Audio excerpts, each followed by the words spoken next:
UFOs, unidentified flying objects. Scientists, researchers, even military personnel and astronauts have been discussing them for years. Some people swear they've seen, photographed, and filmed them. But all too often, the documents remain secret. In recent months, however, some major governments have begun to make part of their files on the unidentified flying objects public. France began declassification in March 2007, followed by Great Britain in May 2007 and Ecuador in May 2008. In the same period, the Vatican gave its opinion on the matter. Padre José Gabriel Funes released a significant and surprising statement. A belief in the existence of extraterrestrials does not go against the Catholic faith.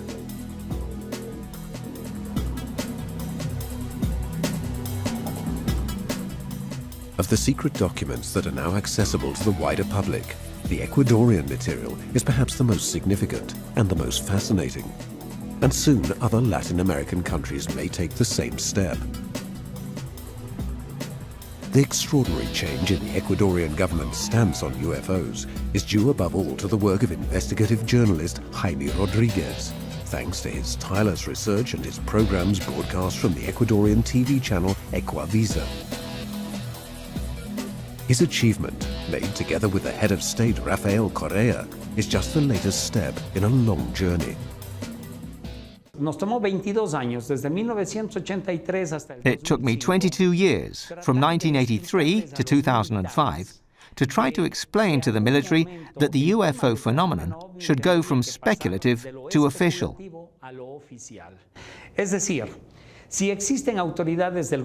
That is, if government authorities give their opinions on many issues, such as volcanic eruptions, climate problems and agriculture, why couldn't there be representatives of the government who discuss this issue, which is so vital to us?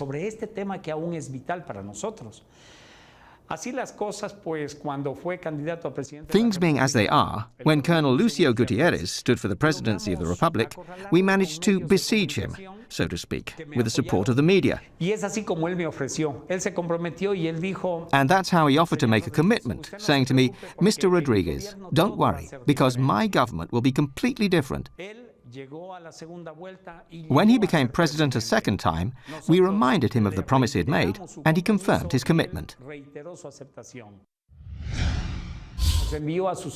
He sent us to his personal secretary, Oscar Ayerve, in Guayaquil, and we brought him an informational file on the issue and the reasons why the Ministry of Defense ought to give it special attention. And so on April 5, 2005, the CIFO, or the Ecuadorian Committee for the Investigation of the UFO Phenomenon, was created under the presidency of Colonel Lucio Gutierrez.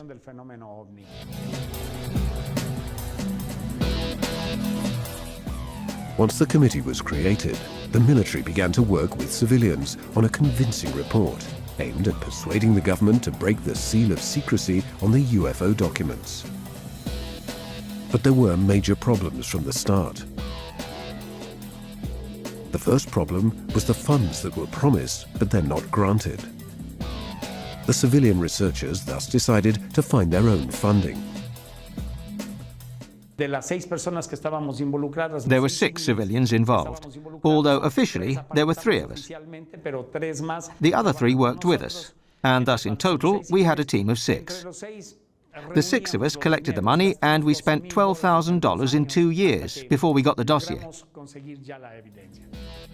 The second obstacle was the fact that military personnel were afraid of ruining their career by making official statements, since the UFO phenomenon was not taken seriously. The president had to intervene to resolve the dilemma. Thus we succeeded in obtaining authorization from the then Minister of Defense, Lorena Escudero, which stated as follows: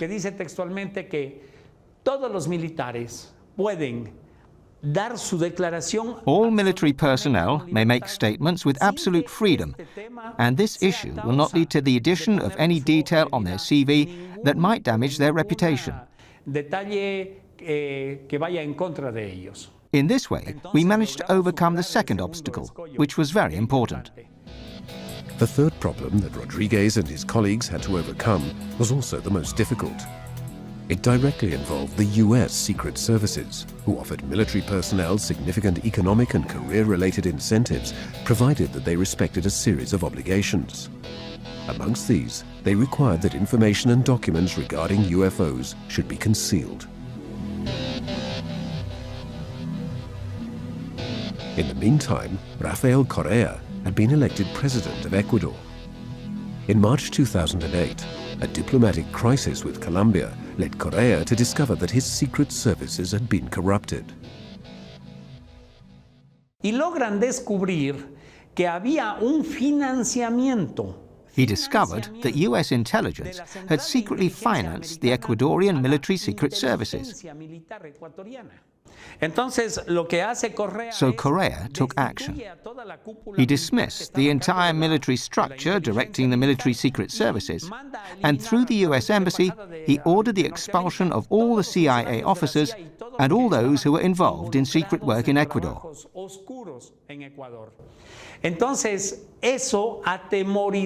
This frightened the military personnel enough that they ceased to conceal information.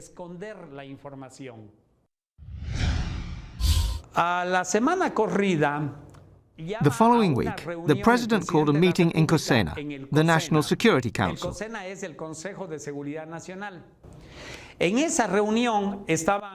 The meeting included the Air Force commander, the Army commander, the commander of the armed forces, the head of the Joint Command, and the Minister of Defense. He invited us to this meeting, and in front of us he said, "The commanders of the Air Force, Army, and Armed Forces must completely deregulate information on the UFO phenomenon.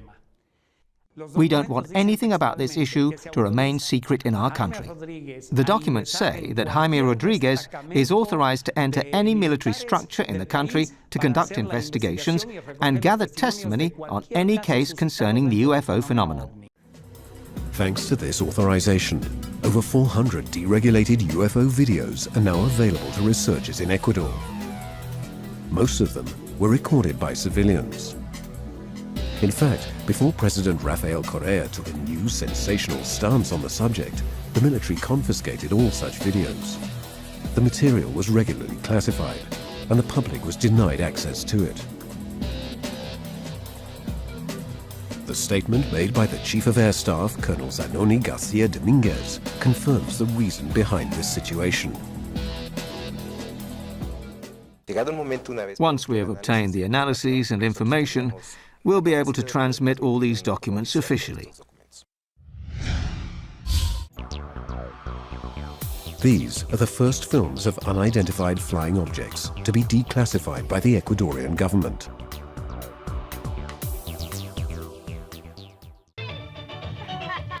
While celebrating a birthday party at the home of the former Vice President of the Republic, Luis Parodi, guests notice an anomalous object hovering in the sky. The video was recorded in 1992.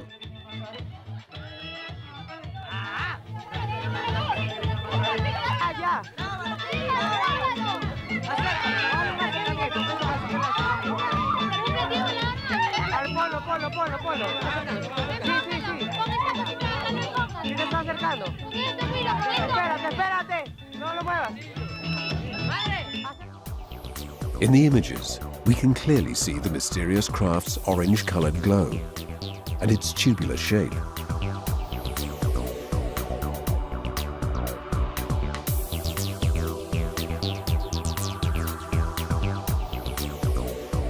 This video, also recorded in the 1990s, shows an amazing glowing platform hovering in the skies over Quito.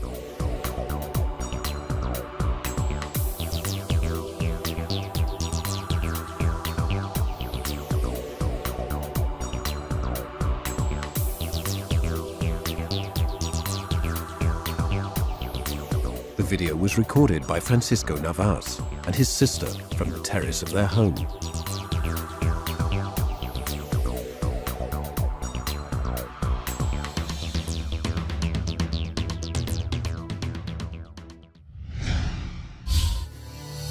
The videos may be the most fascinating part of the UFO material, But the direct testimony made by military personnel is of even greater importance. 44 statements by military personnel were released to the CEIFO. Today, they're part of the public domain on the internet and YouTube. These personnel are still in the military. They have experienced the events described in person whilst in service. There can be no doubt as to the veracity of these statements. While we were executing a flight maneuver during an instrumental exercise at the base in Malta, we saw a light moving towards the Cruceta sector, near the city of Cruceta.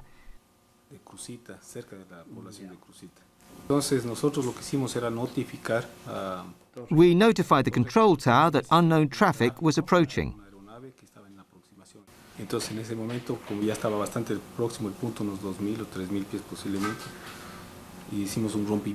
So when we got closer, at about 2,000 or 3,000 feet, we veered left to get a better look at the lights we had in front of us.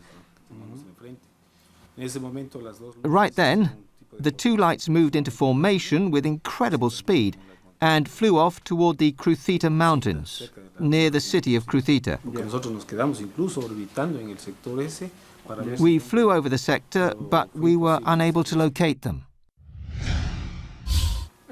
We had begun our descent from 11,000 feet, and I reckon that we had descended by about 2,000 feet when I saw a very bright light, more or less around, how can I put it, at a position of about 5 o'clock, a bit lower. I was in the back cockpit of the airplane, and Major Enriquez was in the front cockpit. I pointed it out to him, and he saw it. Immediately afterward, I called the control tower to verify whether there was an airplane, to which the tower responded that there was no traffic.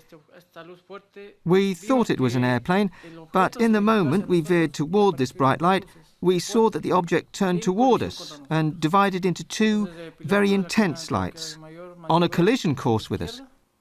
So the pilot in the front cockpit, the major, executed a maneuver to the left, and while we were turning, we continued to watch what the object was doing, and we saw that it stopped in mid-air and moved down toward the mountains. We tried to fly over a small mountain, and the object crossed us on this side, and while we tried to cross it from the other side, it disappeared without a trace. We scanned the area, but there was no trace of it. We thought it was an airplane, but the movements this light made were very fast, very erratic. An airplane can't do that. For example, turn and stop in mid-air and descend diagonally. No airplane can do that. The instruments we have enable us to identify the objects moving in airspace clearly. We can clearly distinguish a commercial airplane from a military airplane, or from extraneous objects. We have a lot of confidence in the capability of these instruments. Therefore, the information we have available, not just our information, but also that coming from abroad, in particular from the United States, which is a very qualified source of information, makes me confident that we are dealing with an area in which there are unidentified flying objects. In real terms, these are extraterrestrial objects, and I'm sure of it. We share the universe with other beings.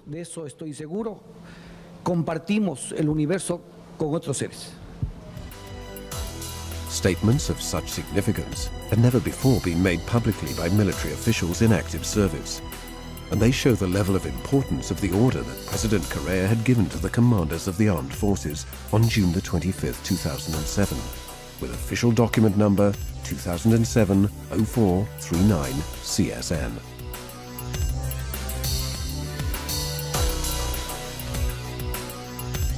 These events, combined with Jaime Rodriguez's role as a television journalist, began to change civilian society's attitude towards the UFO phenomenon in Ecuador.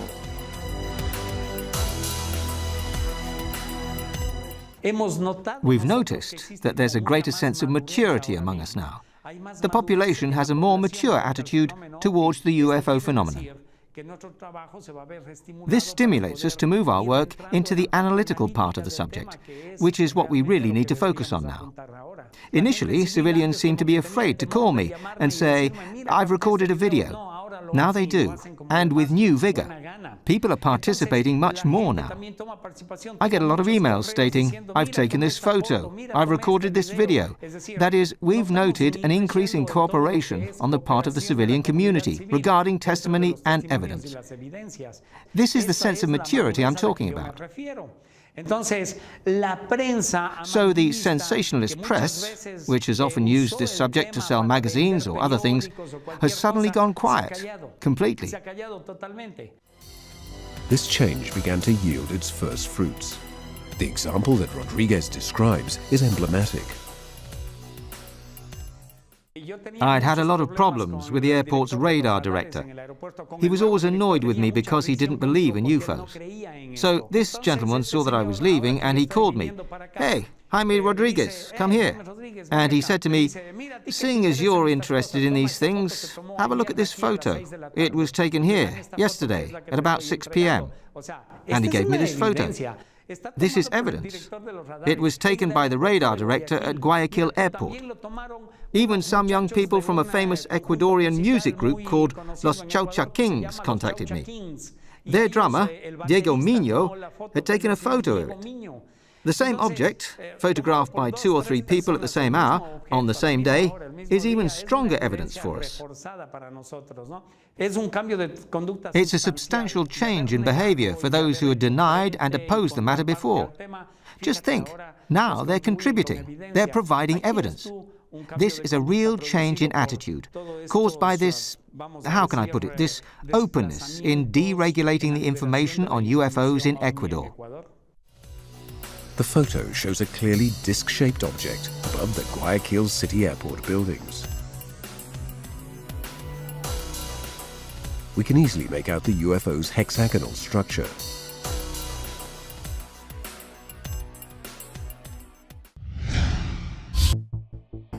For a number of years, unidentified flying objects have often been detected near erupting volcanoes, or those that are about to become active. We have a volcanic chain, part of which is active, and the other part returning to activity. Tungurahua attracts media interest with TV stations placing their cameras there to film the volcano each time it erupts. And they show these objects twirling in the sky.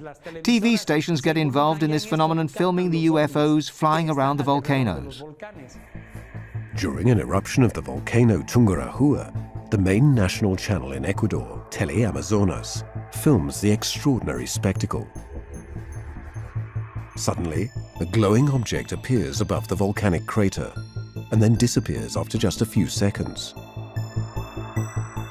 At one point, the mysterious glowing craft reappears. Cameramen Marco Ramirez and Julio Avilan capture the incredible scene on film. The object is moving. The video cameras are set on tripods.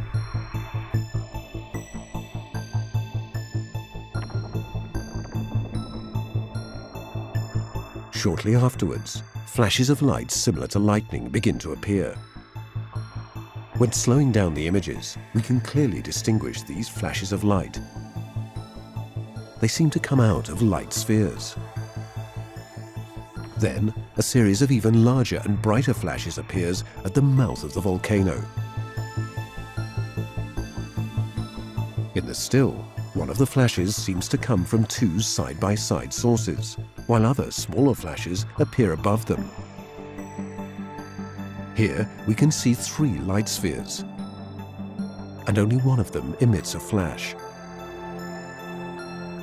Later, telemetric analyses conducted in the United States have revealed that the object inside the crater had to have been at least 30 meters in diameter. But what sort of technology enables a flying object to stop at the mouth of an erupting volcano?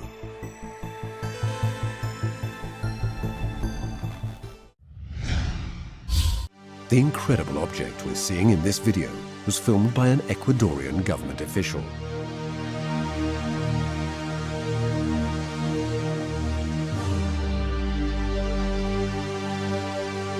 Once again, the video was recorded near Ecuador's volcanic chain.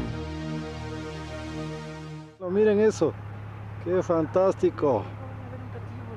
Qué belleza, es como una araña. Qué belleza. Se me perdió, se me perdió. Ahí arriba, miren eso. Es una nave preciosa. Es una cosa fantástica. Sí, parece, es como una... Tiene luces hacia los lados y un eje central. Se mueve muy lentamente. Se mueve súper lento, pero parece que está parqueado ahí. Es hermoso. Hemos estado yendo a ver al volcán Tungurahua y ahora nos topamos con esto. Es hermoso. Miren, no es un avión, no es nada.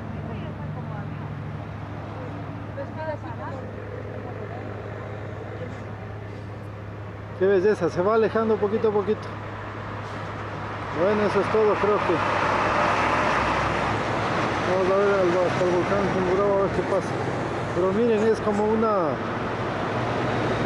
una araña de sal, algo así.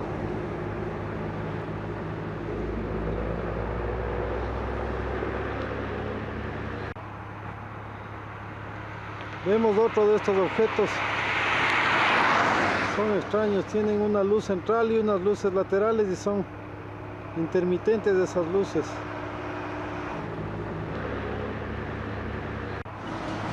Es que se me pierde, no tengo pulso. Ay, carajo.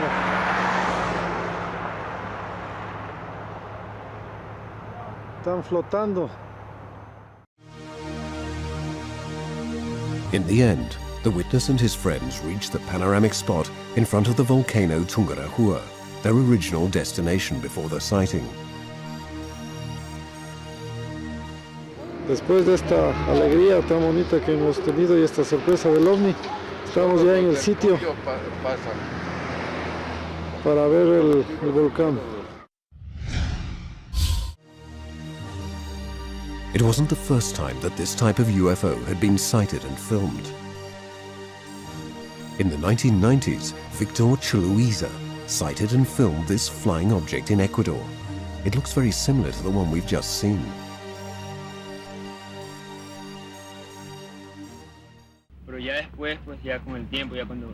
When I realized that they actually didn't seem to be airplanes or balloons, I felt a thrill, and I understood that it really wasn't what I had expected.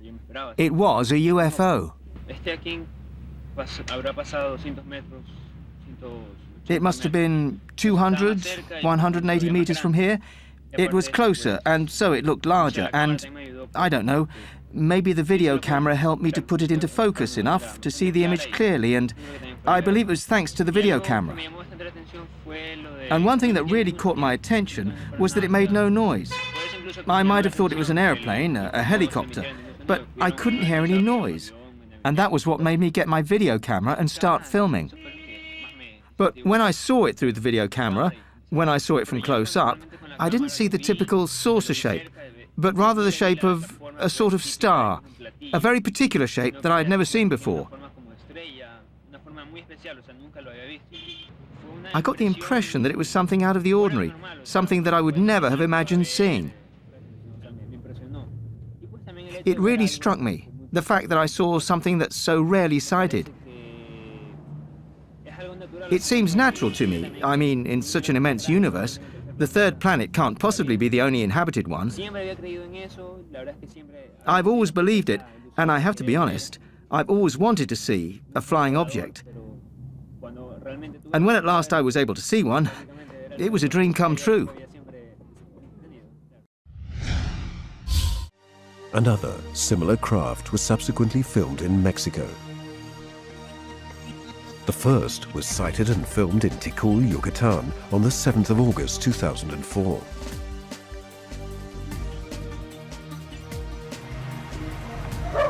Órale. Sí, lo estás filmando. Sí. Clarito. Síguelo.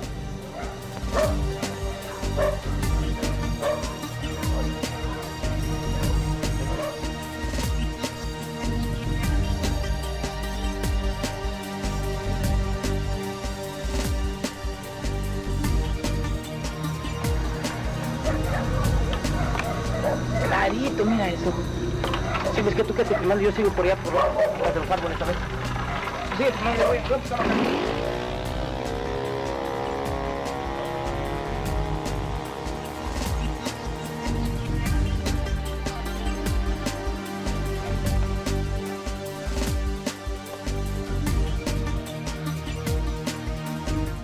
Another similar flying object was filmed in Tikal, Mexico on the 12th of December 2004.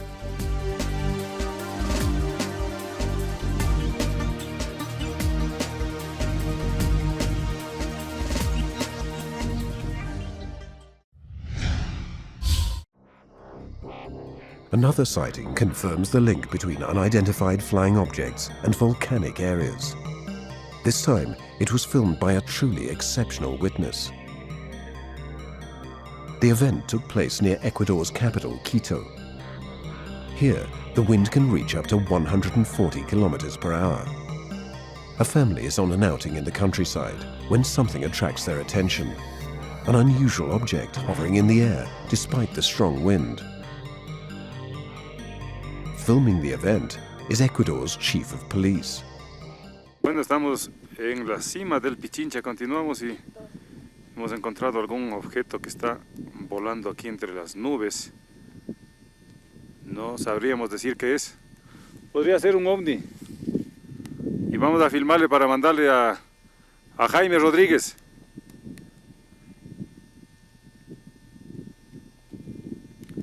Vamos a congelarle la imagen un momentito ahí. ¿Qué creen que sea? ¿Un globo? Pues desapareció la imagen. That same night, the staff of Quito's Ecuavisa television channel received several calls notifying them of the presence of a mysterious, brightly shining craft right above the crater. The station sent a team straight away to film what was happening. The following is their report, which was later broadcast. Now we'll go back to the news we gave you at the beginning of the program due to the large number of calls we've received. The peace was disturbed at Quito tonight by a phenomenon that has not yet been explained. Here we see the images recorded earlier. A bright, blinking yellow and red-colored light appeared and disappeared in the sky south of the capital. The phenomenon was seen from various neighborhoods in Quito, and residents, primarily in the southern area, have been calling our staff continually to tell us that they saw it. Aquavisa's video cameras recorded the images you're seeing now. By analyzing the images, we can clearly see that the light emanating from the UFO even shines through the clouds.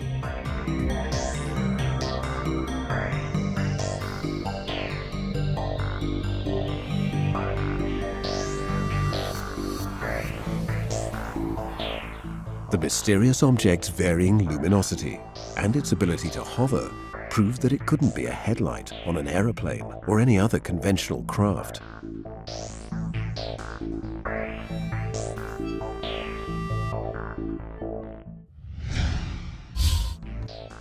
Quito was once more the setting for another incredible sighting. It's another important declassified case which joins the already extensive CEIFO archives. On September the 5th, 2007, Dr. Antonio Osorio witnessed a very special phenomenon. A flotilla.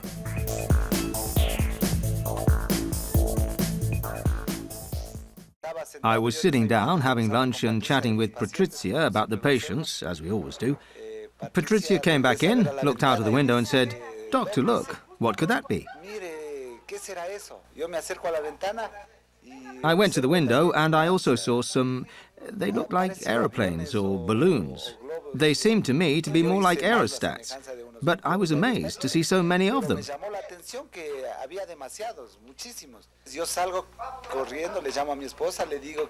I ran out, called my wife and told her to come and see. It was a really strange thing. And I asked her where my video camera was. I ran to get it, and we went out onto the terrace to watch the scene. we can see a classic flotilla composed of about 57 white spheres in the sky. The video camera has recorded a sound similar to the rattling of a train in their presence. CEIFO researchers checked whether the Military Aviation Command or the Civil Aviation Office had authorized the release of aerostats or other similar objects. But their answer was negative. I thought that there were no fewer than 50 of them. At first sight, they were moving forward in a uniform way. But once I filmed them, it appeared that they were brightly shining objects, and apparently they moved very quickly. I saw two objects fly by, flat and oval-shaped. Curiosity drove me to go to the window, and I said, "Doctor, come look at this. What is it?" And we stood in front of the window, and when we saw what it was, we noted that there were about 50 of them, so many of them. Dr. Antonio Osorio had always been skeptical about the UFO phenomenon. He would never have imagined that one day he'd be involved in such an event. No, I didn't believe them because they've always said there are people who know how to edit videos in such a way as to make us believe they're real, but they aren't. But now I believe it. I have faith in it.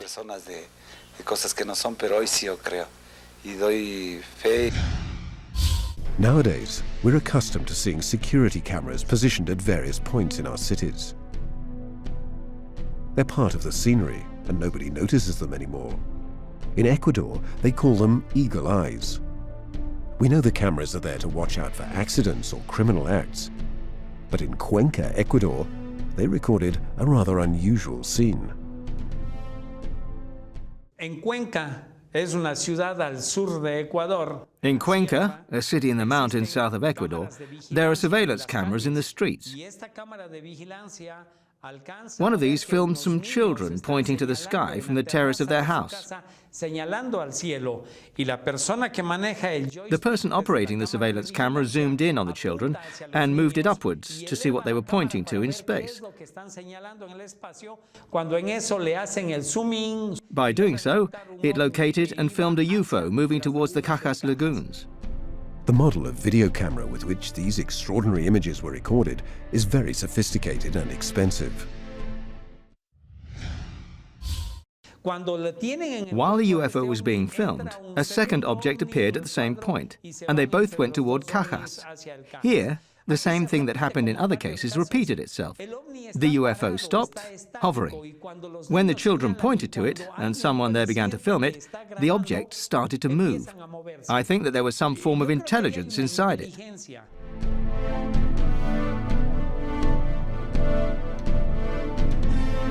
By analyzing the images, we can note how the first object begins to move the moment the video camera pans over it.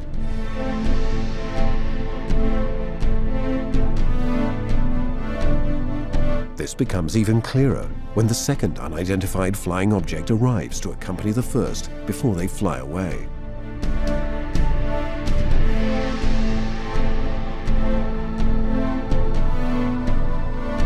This video is part of the UFO material that was declassified thanks to President Rafael Correa's order. Therefore, the authenticity of these videos has been confirmed by the Presidency of the Republic of Ecuador. The great results that Rodriguez has achieved in Ecuador thus far are unequaled in any other South American country. But even in other nations like Brazil, the ufological community is very active, and it sets itself similar goals. Ademar José Guiverd is the best-known Brazilian investigator following the UFO phenomenon. No Brasil, the best-known cases in Brazil, even on an international level, are fairly specific, distinct cases. For example, UFOs in the Amazon area are a matter of frequent discussion, and Brazilian ufologists have been examining the cases for some time. In fact, a constant alien presence in the wild and nearly unexplored Amazon area is something of a legend. An ancient memory of contact with beings from the stars has been passed down in the myths and traditions of many cultures that some consider primitive. The Kayapo tribe is among these witnesses. We have indigenous nations, and this is an incredible thing. Entire indigenous populations who base their rituals and folk celebrations on the supposition that they are of extraplanetary origins. For example, the indigenous people of Upper Zingu believe that they descend from a mythical being called Bep Kororoti, who came to Earth decades, centuries ago, according to the cultural traditions of that people, leaving an extraterrestrial legacy. They believe that they belong to a civilization from beyond Earth, and that one day they will be brought back to their homeland. In remembrance of their ancient descent from the stars, the Kayapo celebrate a rite in which one of them personifies the mythical Bep Kororoti, the being from space who taught them how to farm and many other things. The costume used in the ceremony is made of woven vegetable fibers, and its shape suggests more modern clothing. The headdress clearly simulates a helmet, and the rest resembles a pressurized suit. Is this just an ancient myth, or could it be something else?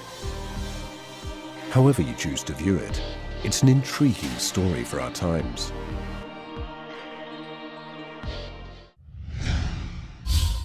One of the most important ufological cases that took place in the Amazon area directly involved the Brazilian military. The operation known as Plato took place in 1977 in the state of Pará, within the Amazon area, and it achieved extraordinary results.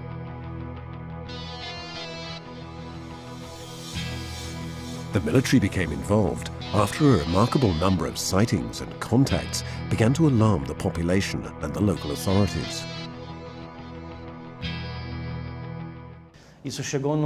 We reached such a serious level that the local authorities informed the Pará state government, which in turn requested that the Brazilian Air Force intervene. So an investigation was ordered. As a consequence, Operation Plato was launched in September and ended in December 1977.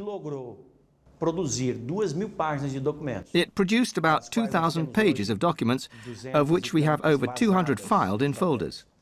It also produced 500 photographs of flying saucers, including some taken from close range.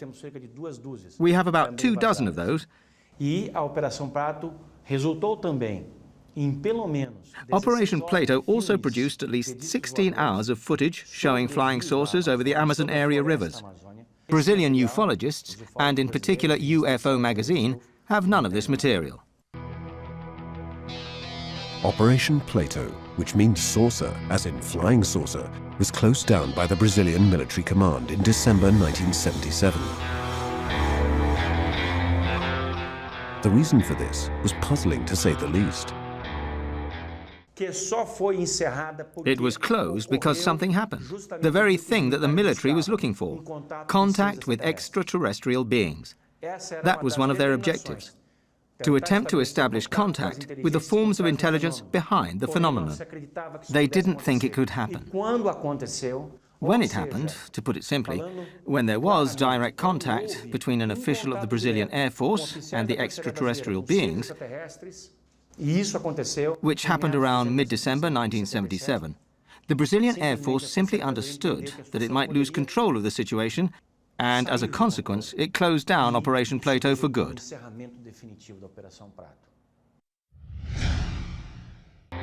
Gevaerd first received confirmation of these extraordinary events from Colonel Uranga Hollanda, the mission's commander.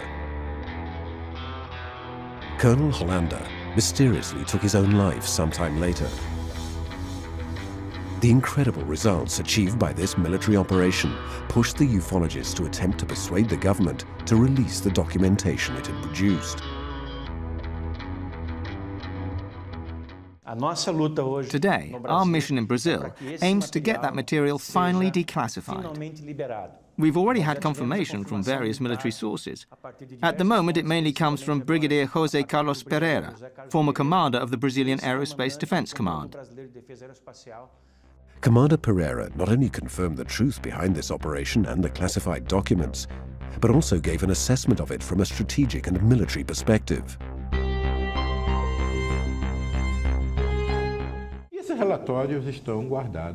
The reports are kept in the archive and classified as secret.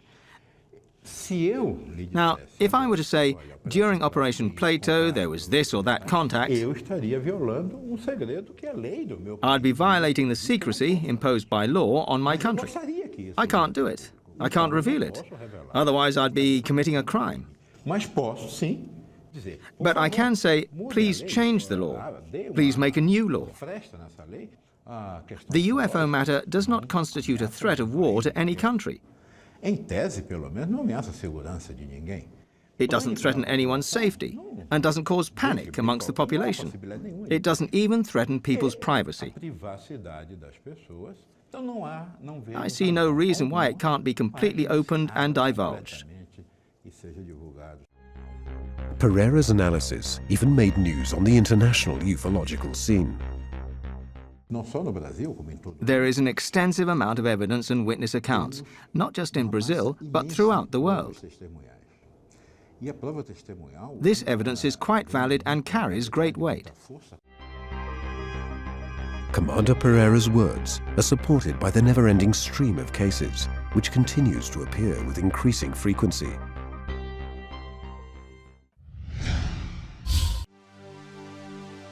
In the rest of South America, the videos and photographs that have been produced are certainly not as numerous as in Mexico, but the material in existence provides researchers and scientists with increasingly extraordinary material for their investigations. Peru has been the stage for remarkable UFO appearances since the 1990s. A very intense wave of sightings took place in the capital, Lima, in 1999. The videos recorded at the time caught the attention of both the media and the Peruvian public.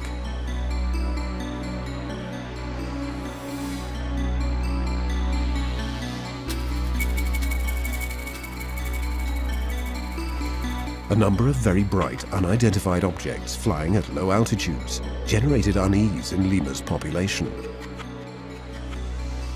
People didn't know how to explain what was happening, and the authorities were unable to provide any clarification regarding the nature of the unknown craft.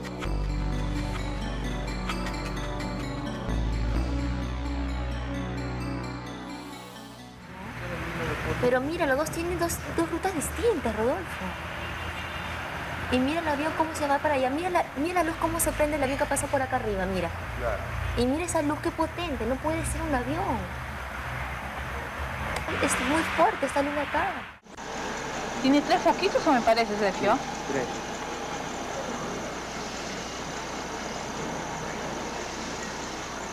Este se ve más claro. Mira, mira, Catherine, mira. Lo estoy grabando, está sentado. Voy a llorar. Mira, está brillando más. Catherine, está brillando más. Me estoy dando cuenta. Está acercándose más. Es la 4ª vez en esta noche. Hoy es plano, no mira. Es una luz así como de fluorescente, así largo. On the 20th of May 2007, a flotilla appeared in the skies over Lima, rekindling interest in the media and the Peruvian public. This is the news report broadcast on the channel ATV Noticias. It was about noon when people on the street saw this spectacular phenomenon. Hay más de 20 platillos voladores, amigos, allá. Fíjense allá bien. Ahorita está pasando y todo el mundo está mirando. No sé, yo no creo en los platillos voladores, pero parece. Este extraño y sorprendente espectáculo, registrado en Lima hace 2 días, fue captado por un equipo de TV Noticias. Por más de 30 minutos se observó una diversidad de puntos blancos que iban formando figuras en el cielo. Estos avistamientos bien podrían ser estudiados por una oficina de sistema aeroespacial, como existe en países como Chile, Brasil, Argentina y México. The event was also filmed from another point in the city. By analyzing the frames, we can clearly see the classic white spheres making up the flotilla. It doesn't happen often that people and traffic stop to witness a spectacular show of unidentified flying objects. The city of Treinta y Tres in Uruguay was at the center of one of these rare cases. The episode took place when Giorgio Bongiovanni was visiting from Italy. He'd traveled there for a series of conferences regarding the presence of UFOs.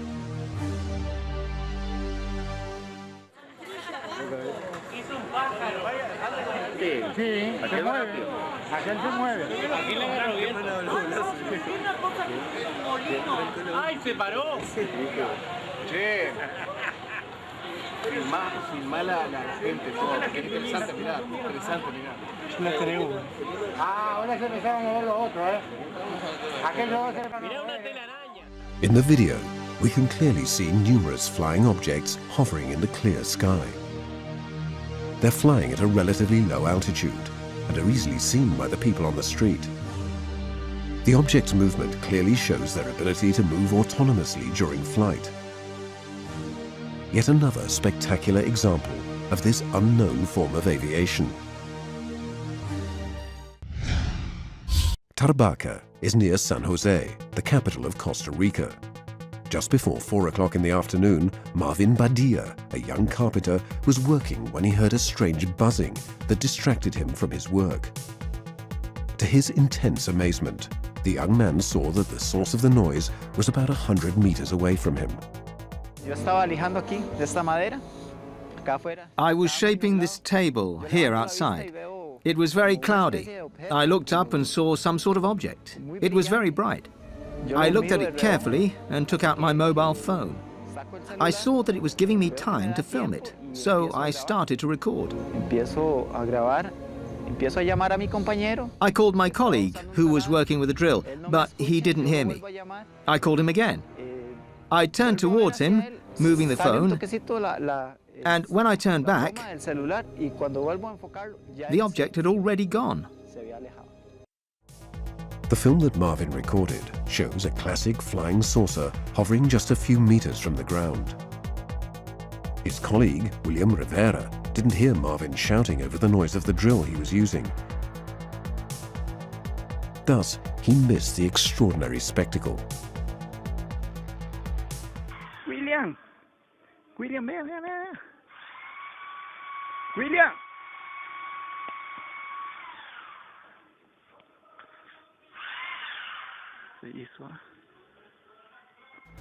William Rivera assures us that Marvin was quite shaken. No, he wouldn't calm down. He was still very, very worked up. You see, I believe that this was a UFO. I have no doubt it wasn't man-made.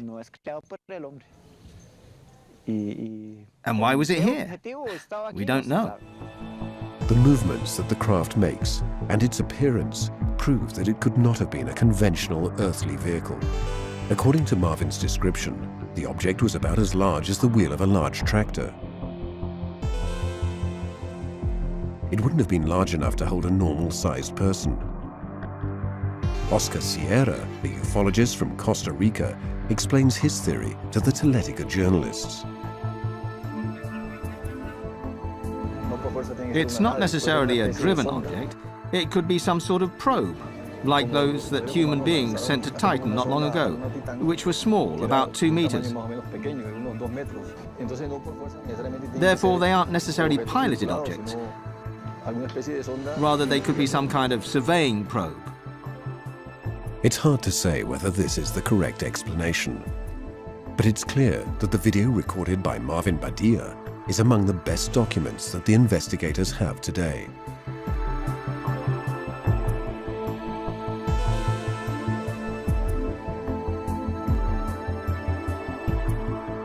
Continual sightings in South America and in the rest of the world. The creation of an official UFO investigation committee in Ecuador. The declassification of secret files in other nations such as France and England. The statements made by the Vatican. A new perception of the phenomenon in ever wider areas of civilian society. They're all signs that something is changing. Various ancient prophecies predict that change is coming to humanity. For Jaime Rodriguez, this hope is a certainty. Absolutely. We're at the beginning of a new era. In fact, we've got a lot of responsibility. And I'm a person who truly believes, that is, I have a feeling that the predictions that the Maya made for 2012 are of great importance. And I believe that people's conscience is going to change. Might this be true? Certainly, we can hope that humanity might soon be able to unlock the mystery of what seems to be an increasingly frequent presence.